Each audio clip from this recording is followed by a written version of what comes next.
Tonight on Bridge City News, a private member's bill to protect the conscience rights of physicians when it comes to abortion and doctor-assisted suicide is being debated at the legislature. The UCP government is cracking down on rural crime while protecting farmers and ranchers. And Lethbridge College has teamed up with the Canadian Blood Services to help give the gift of life. We will explain. Your nation, your province, your southern Alberta. From the heart of Lethbridge, it's Bridge City News with Hal Robbins. Good evening. Thanks so much for joining us. Alberta lawmakers are debating the conscience rights of physicians asked to assist or advise on abortions, contraception, or medically assisted deaths. UCP backbencher Dan Williams introduced a private member's bill today to reassert the charter-protected freedom of conscience and religion for healthcare providers. Williams says the bill is in response to the Alberta Court of Ontario ruling. Ontario's High Court affirmed a lower court ruling that found physicians who object on moral grounds to issues like abortion must offer patients an effective referral or another healthcare provider. The province is cracking down on rural crime. Alberta Justice Minister Doug Schweitzer announced new policies he says will deter and deliver justice to those committing crimes in rural communities. Minister Schweitzer joins me on the phone now from Edmonton. Minister Schweitzer, tell me more about the Occupiers Liability Act. We've gone on a tour to talk to Albertans about rural crime, and one of the biggest bits of feedback that we receive is that the system was tilted in the favor of criminals. That's the perception of Albertans, is that it's not working for them anymore. And they want to make sure that they as homeowners have the strongest protections possible for their property rights. And what this does here is it makes sure that people that are committing criminal acts, remember these people are committing crimes on their property, do not have the right to sue a law-abiding citizen for defending their own property. We want to make sure we send a clear signal that we stand with our property owners, we stand with our farmers, and make sure that they have the strongest protections possible under the law. To further protect property rights, the UCP government is also raising the maximum fines for trespassing up to $10,000 for first-time offences and $25,000 for subsequent offences. Those found guilty could also spend up to 6 months in jail. Now, the province is also creating a RAPID force, which stands for Rural Alberta Provincial Integrated Defence Force. Quite a mouthful. What is that all about? We have 400 highly trained sheriffs, fish and wildlife officers. What they do, they already have firearms training. What we're going to do is enhance their training so that they can support our police to respond to the crisis we have in rural Alberta. Because right now we have 1,600 police officers that service rural communities, and they can't get to every call in a timely manner. We heard loud and clear from Albertans that sometimes the response time could be 45 minutes. It could be an hour. And having the ability to have a trained, rapid force allows us to enhance our ability to respond to 911 calls. Sometimes as well, you need a second car. There's a high conflict area or an issue, and you need a second car. This allows us to provide backup to our police. It also allows to alleviate pressure from the police as well, from crime scenes, to free them up to get to other areas, to deal with other urgent matters. It's all about making sure you use the right trained person for the right job. It'll help us respond to rural Albertans and deal with the rural crime issue. Alberta Justice Minister Doug Schweitzer joining me from Edmonton. Thanks so much. By the way, the rapid training is underway, and many of those new officers will be able to assist farmers and ranchers by the fall of next year. Some rural property owners say this legislation is long overdue, and nothing is more important than protecting your family and property.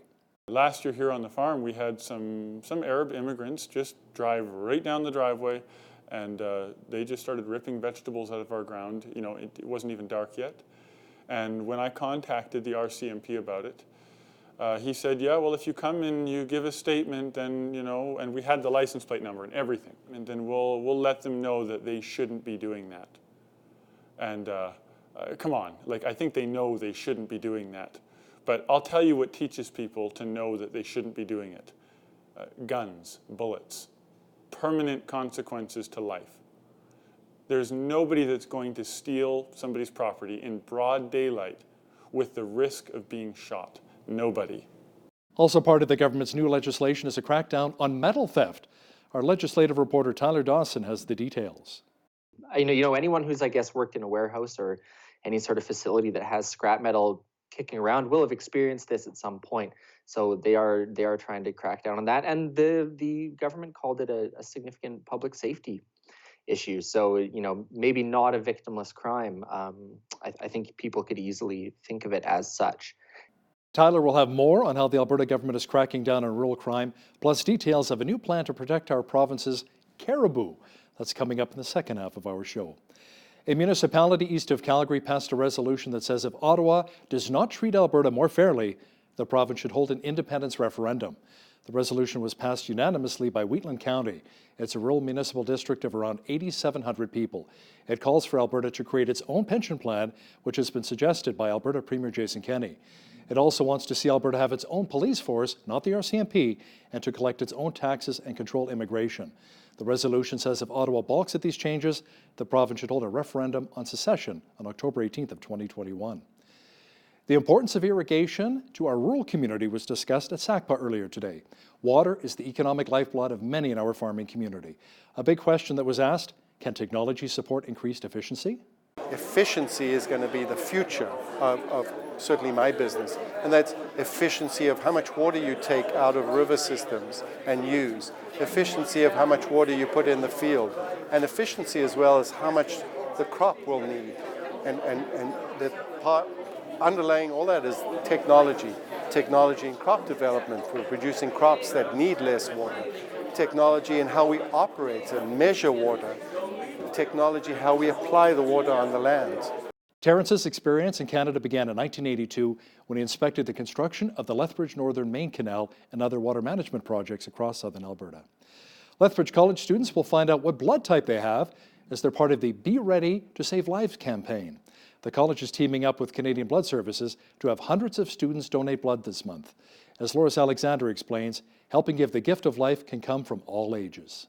Well, this is our 12th annual blood drive. This year we're calling it Be Ready to Save Lives. We love partnering with Canadian Blood Services because it's an organization that does so much good work. It's literally out there saving lives, and it's something that almost everyone can get involved in. So we have a great chance as a college to really inform our community, get them involved, and help get some donations for blood services. King Smith says the response to the campaign has been well received. We spoke with students and faculty about rolling up their sleeves, and here's what they had to say. It helps save lives. There's lots of people who you never know will be in need, and if you have that certain type of blood type, like O negative, that they're really hard to come by, and you're that person, I mean, it's great to help them if you can. I think it's something everybody should do if they're able to. It's a critical thing that we all need, and at some point everybody's going to need blood, so why not be part of helping somebody else out? I can't actually donate blood myself, so then rather than try or not do anything at all, I decided to volunteer. But it's super important because half of the population will end up needing blood themselves, but only 4% of people in Canada actually end up donating blood. So we're always looking for new donors. It's so important to donate blood because literally it doesn't take very much time out of anyone's day. There's not very many people who have any adverse reactions to donating blood. And whether it's donating whole blood, plasma, or anything like that, there's so many people that benefit from one simple donation. Through the campaign, Lethbridge College is hoping to bring in another 225 donations and 100 new donors. For Bridge City News, I'm Loris Alexander. Students from all over the world are enrolled at Lethbridge College. Today, the college hosted an open house so that people could visit interactive program areas and learn about what they have to offer. Ainsley O'Reilly spoke to students and faculty members about why they should choose Lethbridge College to further their education. Hundreds of students attended Lethbridge College's open house Thursday to get a feel for what life is like after high school and ask the pressing questions which could determine their futures. What kind of job can I get at the end of the day? What kind of work can I expect? How long is the program? What's involved? They're really at an age right now in high school and at a time in our generation where we can ask a lot of questions and make these really informed decisions. So they're coming in with a lot of knowledge, which has been really great and a great surprise. Some local students attended, while others traveled from hundreds of kilometers away. We had some people here from Manitoba, some from northern Saskatchewan, some from BC, and we had lots from all over Alberta. According to Stats Canada, after the sales and service sector, trades positions hold the most opportunities in the entry-level job market, meaning actually doing the job in the field you're studying is proven to be beneficial. That's the best way to learn, in my opinion, hands-on. Our program, we're in class from half the day inside, half the day outside, and then you just obtain memory better hands-on, I think, and you get hands-on experience. Well, when you're on the job, you're not sitting in the classroom, you're outside working all the time. You learn a lot more outside, hands-on stuff than sitting in a classroom. Some students were even encouraged to apply Thursday, right on the spot. For Bridge City News, I'm Ainsley O'Reilly. It appears as though the Conservative government in Ontario is changing its philosophy somewhat. The fall economic update shows that the province will boost spending by $1.3 billion. It's largely due to a reversal of cuts to programs and services that were included in the spring budget. Ontario's deficit is now expected to be $9 billion, down from the $10.3 billion that was projected earlier. You know, we look at really three different things that we have to balance when we're governing. Three different priorities. We have to balance the priority to put money back in people's pockets, and we're doing that. We have to balance the priority of investing in critical services. And as I talked about today, we're putting $1.3 billion back into critical services. And of course, we have a commitment and a plan to balance the budget by 2022. So, you know, governing is complicated, but for us, it's about balancing those three priorities. And I think today's fall economic statement does that effectively. Federal Conservative leader Andrew Scheer fought off a potential leadership review from his caucus yesterday. MPs declined to give themselves the power to vote him out as part of a marathon meeting which lasted 7 hours. Scheer says former Harper Cabinet Minister John Baird will be brought in to review how the campaign went. We took the first steps towards electing a Conservative government on October 21st, and we're going to work hard and work together to learn what we have to do to take the second step. To that end, I'm pleased to announce that former Conservative Cabinet Minister John Baird will lead a thorough external review of the campaign. John is well respected in our party and in our movement, and he will bring a valuable, independent perspective to identify exactly what we need to improve on in the next election campaign. Conservative MP Candice Bergen, who is backing Andrew Scheer, says the party needs to do a better job of reaching out and supporting various groups. I think the key is to communicate the support that we have for women who are going through very difficult situations. We think we need to articulate more that we support as Conservatives healthy, strong, stable relationships, whether they be same-sex or heterosexual.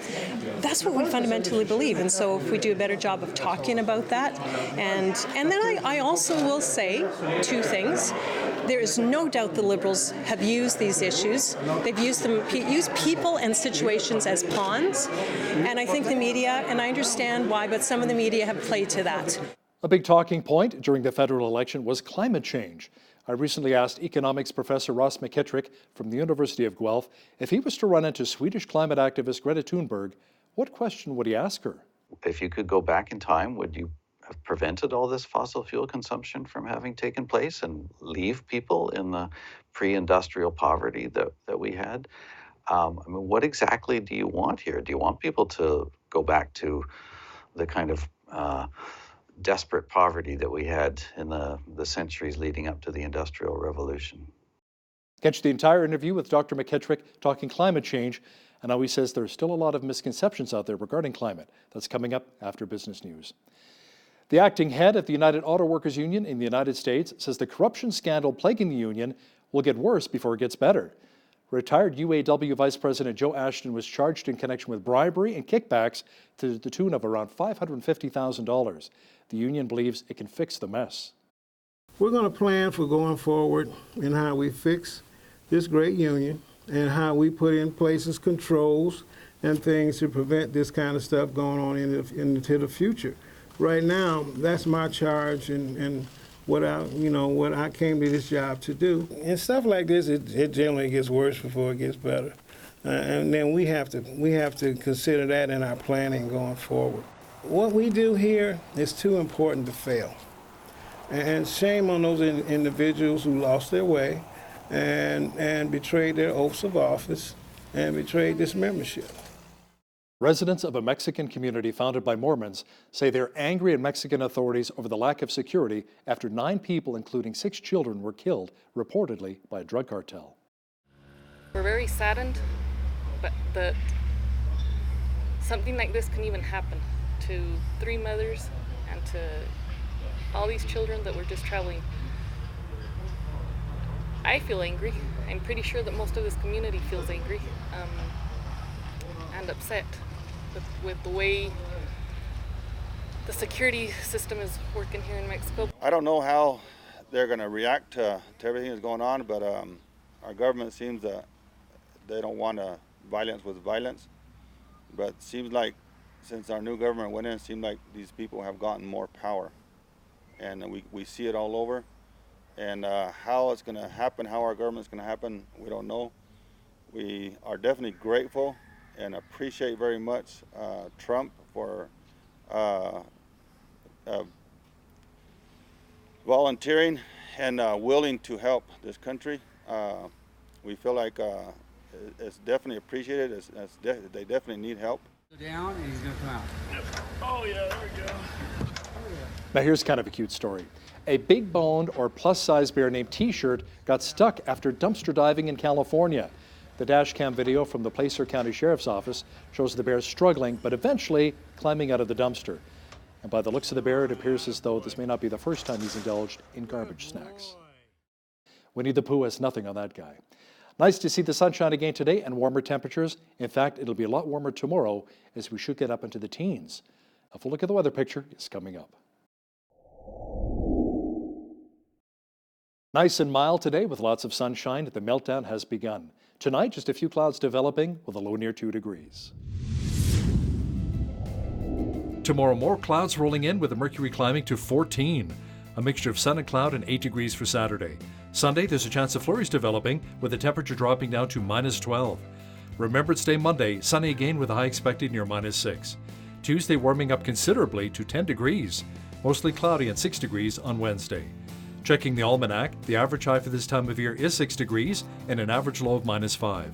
The highest temperature on this date was recorded in 1999 at 22 degrees, and the record low was a chilly -27 in 1973.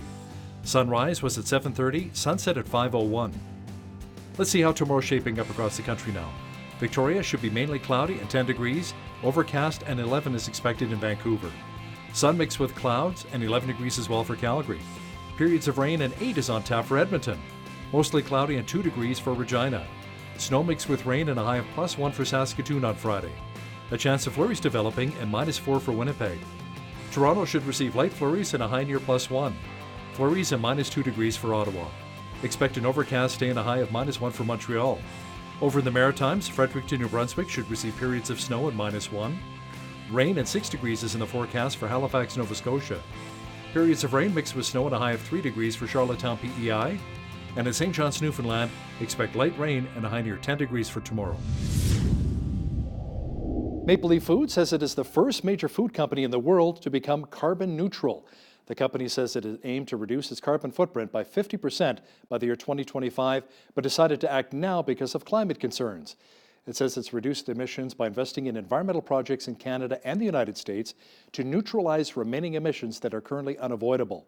Those projects support wind energy, forest protection, and the reduction of methane gas emissions. McCain Foods Canada says it will spend around $80 million to expand production at its potato plant in Grand Falls, New Brunswick. The company says the cash will be used to create a new farm potato specialty production line. When completed, it will create around 80 full-time jobs. Company officials say the expansion was needed to keep up with consumer demand. The production line is set to be operational in early 2021. It will feature advanced technology for process efficiency, food safety, and packaging. The expanding plant will also need an additional 1,200 hectares of harvested potatoes from New Brunswick growers. TELUS is reporting a net income of $440 million in its third quarter. Now that is down from $447 million a year ago. Its adjusted earnings, however, came in slightly ahead of expectations at 76 cents per share. That is up from 74 cents a year ago. Operating revenue declined from $3.77 to $3.7 billion when the company had a bump related to the sale of TELUS Garden. The telecommunications firm says it is raising its quarterly dividend by 2 cents to $58.25 a share. Canadian Tire is reporting a profit to shareholders of just over $197 million, or $3.20 per diluted share. That compares to $203.8 million, or $3.15 per diluted share in the same quarter last year. Revenue totaled $3.64 billion. That is a slight increase from $3.63 billion a year ago. The retailer also announced it has increased its quarterly dividend to shareholders to $1.13 a share. That is an increase of 10 cents. Now, here's a look at today's markets. The TSX was up 60 points today to 16,805. The Dow was up 182 points on the day to 27,674. The S&P 500 was up almost 8.5 points to 3,085, and the Nasdaq was up close to 24 points to 84.34. Oil has rebounded. It was up 72 cents on the day to 57.07 per barrel. Natural gas was down 4 cents to 2.79. Gold was up 9 cents to 14.68.59 an ounce, and silver was down 52 cents to 17.11 per ounce. Wheat is at $225 per metric ton. Barley's also at $225. Canola's at $463, and corn is at $276 per metric ton. Live cattle was up 18 cents to $119.78. Feeder cattle was down 3 cents to $147.65. Lean hogs were down 46 cents on the day to $65.90. And the Canadian dollar was unchanged at $75.90 US. Recapping one of our top stories this hour, the province is cracking down on rural crime. Alberta Justice Minister Doug Schweitzer announced new policies he says will deter and deliver justice to those committing crimes in rural communities. Some of the legislation includes the Occupiers Liability Act. It says that a criminal trespasser has no right to civil action against a law-abiding property owner who's protecting their family and home. The province has also announced that it has launched a new rapid defense force that will include hundreds of peace officers who will assist RCMP in emergencies. Our legislative reporter, Tyler Dawson, has details next. But first, here's a look what's happening in and around your community. Here's your Bridge City News community calendar. The Memorial Film Festival is taking place November 8th to the 10th at the Empress Theatre in Fort Macleod. 6 military-related films will be shown, followed by lectures and a veterans panel hosted by a military historian who will share insights on historical events such as D-Day, the landing at Normandy, the Vietnam War, and more. To purchase tickets, visit McLeodEmpress.com or call 1-800-540-9229. Come and take in a wonderful musical experience, something old, new, borrowed, and the blues. Presented by the Lethbridge Community Gold Band and Brass Choir on Saturday, November 9th at 7 p.m. at College Drive Community Church. Enjoy classical and blues music with both old favorites and new songs. Tickets are $15 and children 12 and under are free. Purchase yours today at CASA or go online to lcbs.yapcity.com. On Monday, November 11th, Remembrance Day ceremonies will be taking place at Exhibition Park beginning at 10 a.m., followed by a gathering at the Cenotaph at noon. Come in support of our brave veterans as we remember those who courageously fought for freedom. For details, visit lethbridgelegion.ca. And that's your Bridge City News community calendar. The Alberta government has announced a new plan to combat rural crime. To talk more about it is the Alberta correspondent of the National Post, Tyler Dawson. He joins me now via Skype from Edmonton. Tyler, the new plan involves integrating provincial peace officers and strengthening owners' property rights. Tell me more about that. Yeah, so they've picked up a little bit on something that Saskatchewan did a while back, and that is to sort of expand the mandate and the number of provincial law enforcement officers, peace officers, who are able to help out. In this case, the RCMP cover such a vast territory in rural Alberta. As everyone sort of knows who's been following this over the last couple of years, there are long wait times, slow response times, simply because there just aren't that many RCMP officers and they cover a lot of ground. So what this does is there's going to be 400 new peace officers, conservation officers, fish and wildlife, those sort of law enforcement people who will be trained up on how to respond to calls and sort of work alongside the RCMP in a more robust capacity, perhaps. And then, as you say, the other side of this is the homeowners liability stuff. So this is following a little bit of things that we talked about a couple weeks ago with the occupation of that turkey barn on a Hutterite farm, I believe it was. So there's going to be more fines for breaking onto property and things like that. I think $20,000, $25,000 for an individual, up to $200,000 for an organization. And the other thing, which is really interesting, is there is going to be a exemption from liability for homeowners. So basically what that means is a homeowner cannot be liable for something they've done while protecting their property if the person who later sues them was committing a crime or is believed to have been committing a crime, which is a bit of a roundabout explanation. And, This is not obviously a blank check to do whatever you want to someone who comes on your property, but it does sort of stem from the other thing we talked about recently, which was Edward Maurice being sued by the fellow who'd been hit by a ricocheted bullet on his property near Okotoks. Now, the new plan to combat rural crime also includes cracking down on metal theft, like copper? Yeah, isn't that an interesting one, eh? The idea that metal thievery is a real scourge on Alberta, I think, is maybe not something that people think about very often. But indeed, there will be ID requirements and more robust accounting and whatnot for metal theft. And anyone who's, I guess, worked in a warehouse or any sort of facility that has scrap metal kicking around will have experienced this at some point. So they are trying to crack down on that. And the government called it a significant public safety issue. So maybe not a victimless crime. I think people could easily think of it as such. And so yeah, that's the other part of it. And the final part of it, I suppose, is there's going to be a community impact statement in sentencing of criminal trials. So everyone knows we have a victim impact statement. Well, now the community is going to be able to input their views on the matter. Tyler, the UCP government visited many towns and cities recently across the province, including here in Lethbridge, I know at Edmonton as well, where you are, asking for public input into the supervised safe consumption sites. Now, the panel is looking at the social and economic impact of Alberta's existing sites. At this point, funding is up in the air after March 31st. What are you hearing? Yeah, that's right. So the idea is that the budget is being carefully looked at, funding commitments are being carefully looked at.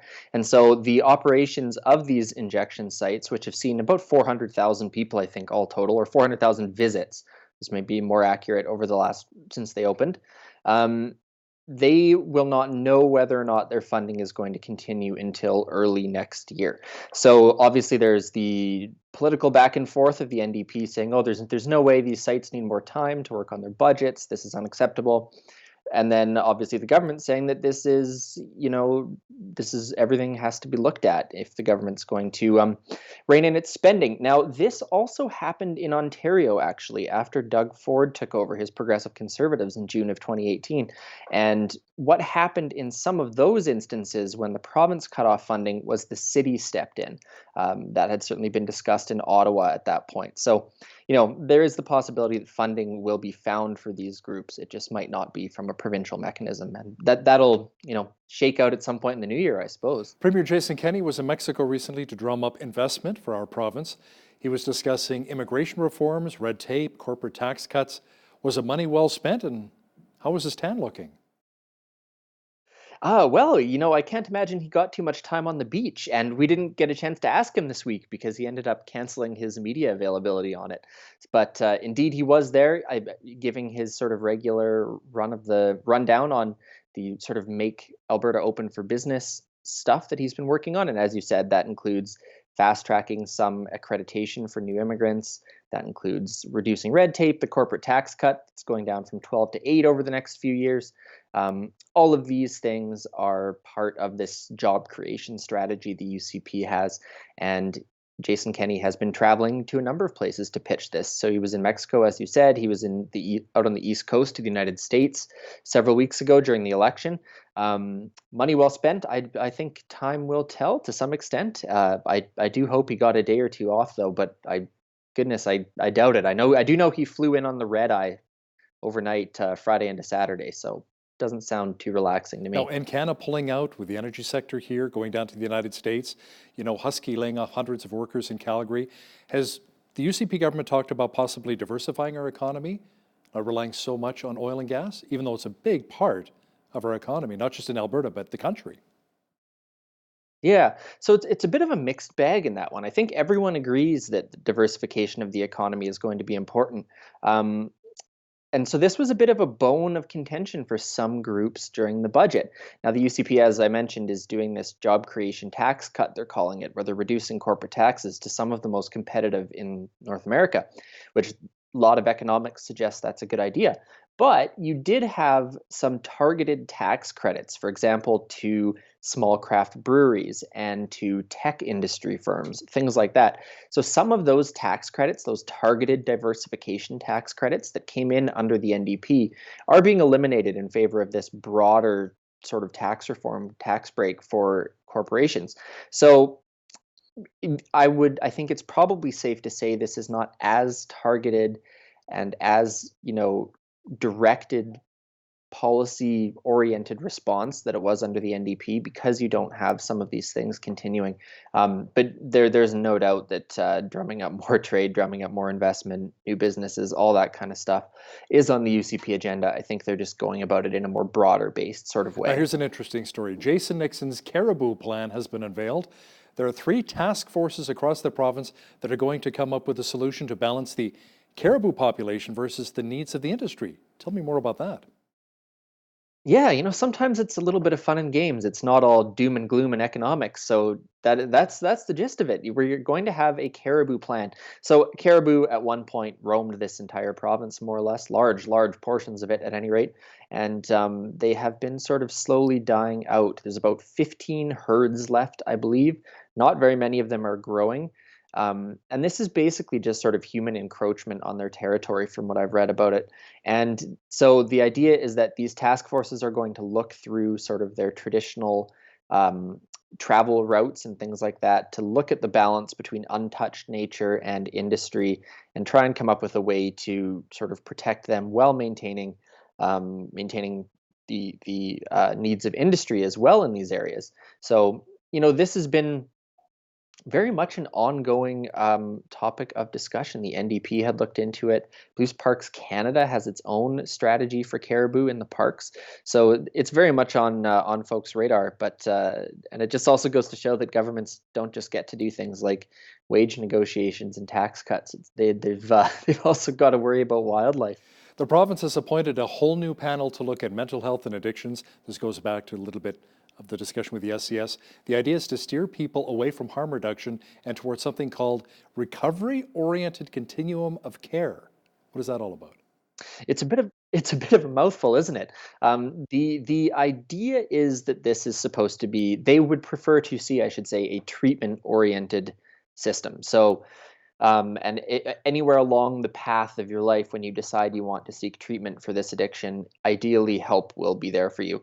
As pretty much everyone knows, the mental health system is, struggling under the weight of addictions issues, drug abuse, and, regular sort of clinical mental health issues. So this panel will be looking at that as a way to help folks. Now, the NDP had done similar work that was almost exclusively, as you mentioned, about harm reduction, supervised injection sites, and things like that. This government has a bit of a reorientation in its philosophy. Now, the new budget has been out for quite some time, and the unions, they're still pretty angry with the cuts coming.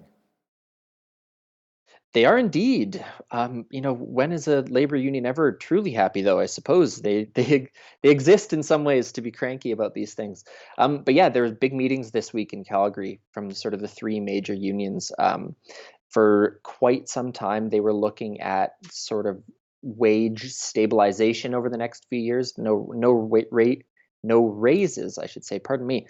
But no cut either. And now they are looking at cuts between sort of 2% and 5%. So it is anyone's guess where exactly this is going to go. But they are, looking quite prepared for a fight, whether that is courts, whether that is, Albertans with slightly longer memories will recall striking nurses and things like that. So it could go sort of any direction at this point, but certainly they are not happy about it, and they are ready to throw down. It's just a question of when. And the provincial budget numbers are starting a bit of a trickle-down effect down to the municipalities. Some are looking at property tax increases to make up for revenue shortfall. Yeah, so basically the major cities are looking at a decent chunk less money coming in. And Edmonton, for example, committed to 2.5% or so property tax increase. They didn't want to go above that. And without that money coming down from the province, they're having to look at ways to save that money, rein back spending, that's delay infrastructure. So, it's a bit of a rough time for municipalities. And I think in large part, we see this all over the country every time this happens, that municipalities just don't have a lot of tax power. They need to raise their money from property taxes. They can't level a sales tax or an income tax beyond, some tourism things. Which I'm not advocating for more taxes here, but it does put municipalities in a bit of a hard place when they are saying, well, we have these things we want done, we have these things voters want done, but that money isn't necessarily available to them. Nobody said tightening the belt would be easy, right? Anne McClellan was recently tapped to be a Western envoy to Prime Minister Justin Trudeau, since he doesn't have any representation, any MPs in either Alberta or Saskatchewan. That's right. So I don't know if this will be enough to, quiet some of the angry people, but giving him the benefit of the doubt, whether or not he deserves it is another question. He is at least appointing someone who lives out here, who knows a little bit about it, who was at one point and is well regarded in Edmonton. So hopefully he will get some of that perspective that has maybe been lacking. I think certainly a critic would say perhaps the representation should come from someone who was more recently elected by Albertans, who is more in line with the current politics out here. I mean, I've talked about it a few times in the last couple days, saying, Brad Wall's technically available, Brian Jean's available. These are guys who maybe have a little better finger on the pulse. And the other thing is that Edmonton is insulated in many, many ways from a lot of the trouble of the last few years. I mean, the major layoffs, the empty office towers, these are in Calgary. A lot of the rural businesses and service industry, things like that. Edmonton was insulated from that in a lot of ways because of the government jobs. So the picture is a little different here, I think, to some extent. And I certainly think it would be fair to be a little bit concerned about what Anne McClellan sees when she looks out her window, as opposed to what perhaps you see in Lethbridge and what people see elsewhere in the province. Tyler, let's talk federal politics for just a moment here. Tory leader Andrew Scheer had a caucus meeting recently. Do we know at this point what was discussed? Not especially, but we do know that he was in for the fight of his life. It's an odd thing, right? Because when media goes to all these conservative politicians and say, what are you thinking? Do you support Scheer? Are you going to, try and see him removed? They all tend to say they support him and they stand behind the leader. And there's this show of solidarity. And then they get behind closed doors and it's sort of anyone's guess what'll happen. So I think we'll start to see a little bit of that trickle out in the coming days to get a real sense of just how divided this caucus is. I think he could probably survive this sort of thing with the confidence of his caucus, perhaps if some staff are jettisoned, some new strategists brought aboard, things like that. Clearly something went wrong, I think, on the campaign. I mean, I think everyone sort of agrees with that. The question is whether or not getting rid of Andrew Scheer is going to fix that. And that may be the case. But I mean, I was thinking about this earlier today, and goodness, the Liberals really went through this for a few years. They cycled through Stéphane Dion, Michael Ignatieff before they settled on Justin Trudeau, and this was not a good period for them. It was a very unstable period. So I think there's a pretty solid argument to say let's tough it out with Andrew Scheer, see what happens, instead of going into another leadership race in what the last one was 2 years ago, not even that long ago. Yeah, and it's interesting to see the politicians and the political parties going through a lot of turmoil. I mean, Trudeau went from a majority to a minority. The NDP lost 15 seats, so none of them were sitting pretty, really, right? And if you replace the leader right away, it's kind of like a hockey team keeps replacing the coach every year. At one point in time, do you say, okay, maybe it's not the coach, it's the players? Yeah, isn't that the truth? I'm a fan, I think, generally of sort of unstable politics, because I'm a skeptic of professional politicians, and I think there is benefit to new blood being in the room. But at the same time, I mean, there is a strategy to these things. You need the trust of your grassroots, you need the trust of your members of parliament. And that changeover happening quick, that's risky business. I mean, the NDP really tried this with Jagmeet Singh. They had a new, young, charismatic leader, was liked in Ontario politics. And he's had a lot of trouble at the head of that party for almost no reason. So it's an odd thing. And I think the Tories probably want to be careful about making some mistakes that their fellow parties have made in the last few years. It makes for some fun, interesting time for us journalists, doesn't it? It does. It really does. Alberta correspondent for the National Post, Tyler Dawson, thanks a lot for joining me today from Edmonton. Thanks for having me on. Much of our last federal election focused around climate change and how to fight it. How did our political leaders do when it comes to sharing climate science facts accurately, or perhaps maybe just making things up along the way? Joining me now to talk a bit about it is Dr. Ross McKittrick, Professor of Economics at the University of Guelph. Thanks for joining me here today on Bridge City News. My pleasure, Hal. Now, Ross, more than 11,000 scientists from 153 countries around the world, including 409 scientists from Canada, signed an open letter declaring a climate emergency. What was your reaction when you heard about this? Well, I looked at the paper that they distributed that made the case for there being a crisis. And the surprising thing is a lot of the data that they show, it's things like world GDP has gone up, population's gone up, energy consumption has gone up, food production has gone up. They list all these statistics and then they say, this is a crisis.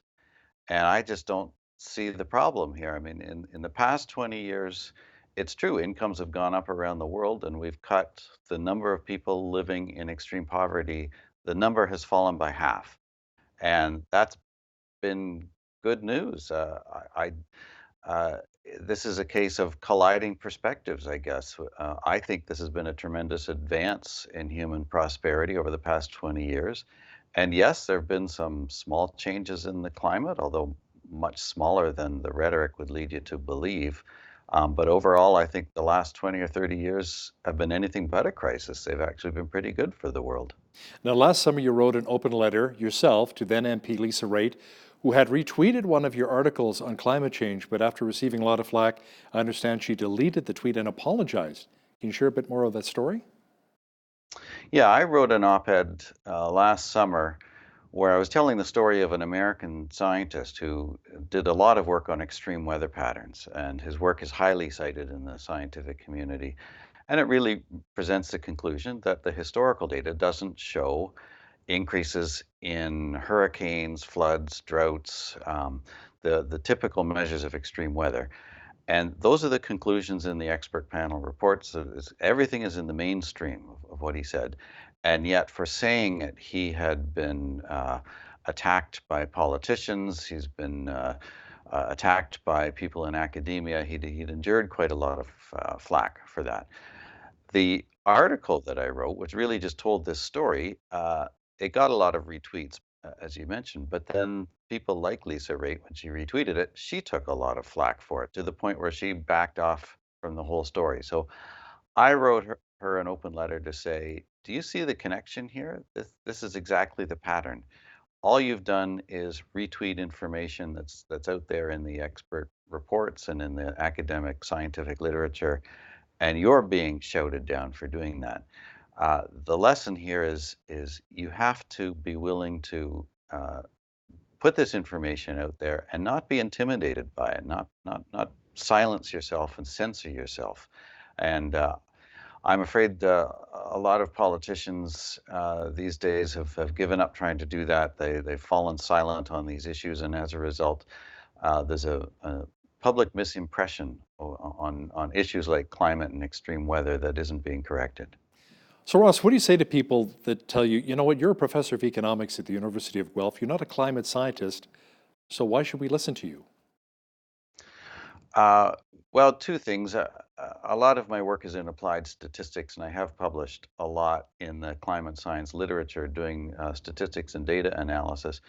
But on the specific issue of extreme weather, I've done very little of that work myself, but the reports are there for anyone to read. So when the IPCC reported a few years ago that in the 20th century and early 21st century, there's no compelling evidence of an increase in the extent or severity of flooding in Canada or the United States.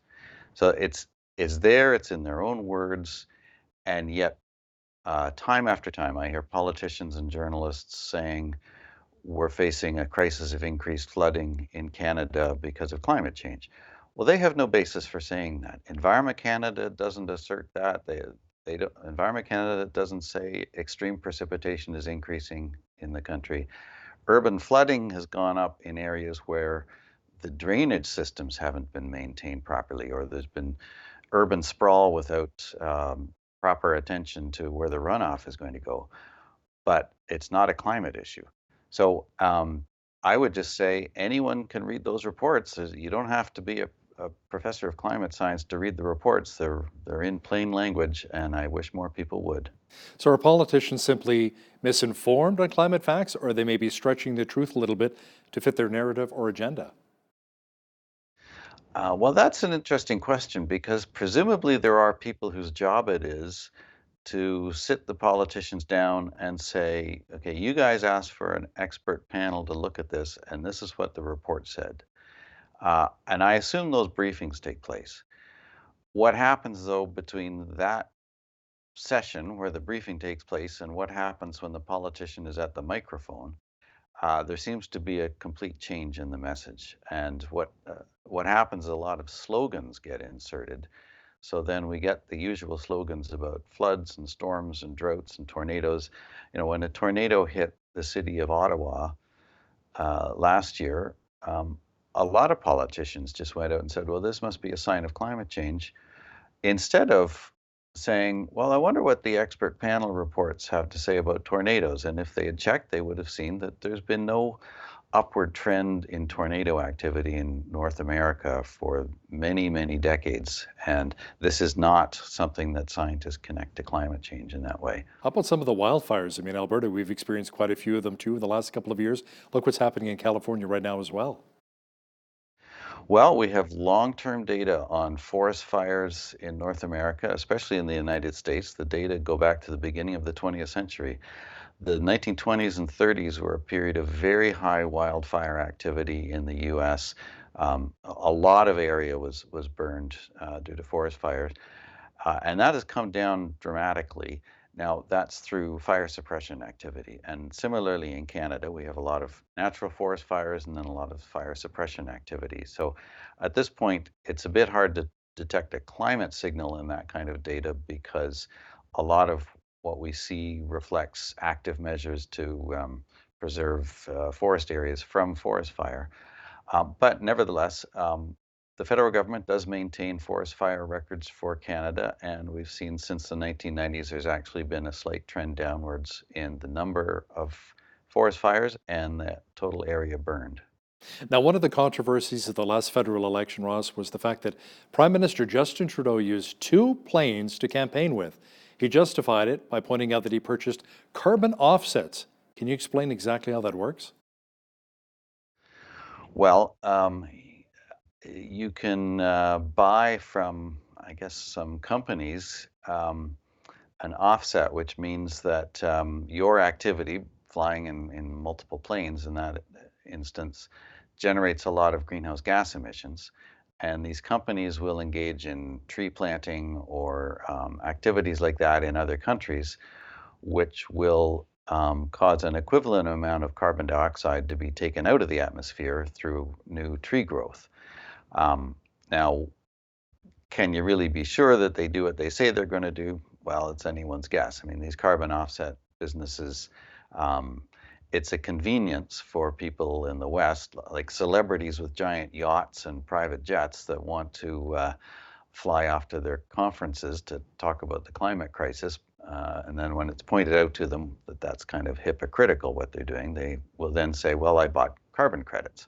So okay, fine. If we all want to live by the fiction of these climate offsets and carbon credits, then it's an easy way out. In that instance, though, the Prime Minister flying around in 2 jets, it's a great illustration in an election campaign of the dilemma that even the people that talk about this as if it's a giant crisis, they certainly don't live like it is and they don't act like it is. Now, the Green Party and the NDP made some pretty big proposals in the election campaign, things like net zero emissions by the year 2030, no more pipelines, shutting down the oil and gas industry, and replacing all of that with green technology. Is this actually achievable? Well, anything is achievable if you're willing to impose drastic hardship on people. I think the bigger question is in climate policy, we keep running into a problem that the cure is worse than the disease.